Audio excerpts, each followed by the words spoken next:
pivot is a little bit different. I'm going to go from G to E minor. And you know, you can do an E minor several different ways here in first positions, but I'm going to use my first and second finger. And the reason is, as I switch from G to E minor, I'm going to leave my first finger on.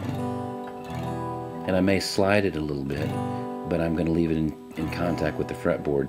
So instead of this and releasing all my fingers, I'm going to do this.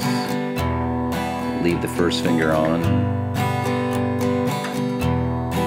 And then the same is going to be true as I switch from E minor to A minor. I'm going to leave my second finger on, the middle finger, as I switch to A minor. E minor to A minor. And then as we go from A minor to D7, and keep in mind with your right hand, you know, on the A minor you're going to hit 5 strings, on the D7, 4, and on the left hand I'm going to leave the index finger on. So A minor to D7.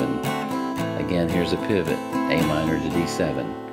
So to review that sequence, I went from G to E minor, letting my first finger stay in touch with the fretboard as a pivot finger. E minor to A minor, I'm leaving my second finger on. And then A minor to D7, leaving my first finger on. So those are the 3 pivots. And then as I go back to G, I'm going to use this guide, let my third finger slide back to the G.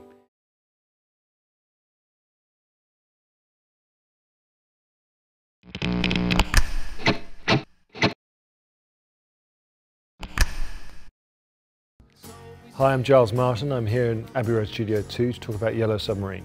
Now, Yellow Submarine was written as a children's song. It was written overnight by Paul as a children's song. It was deliberate, he said. And apparently he went round and played it to Donovan and said, "What do you think?" And Donovan came up with the lyrics, "Sky of blue, sea of green." A G major and then a D7. So that's the first finger on the first fret of the second string.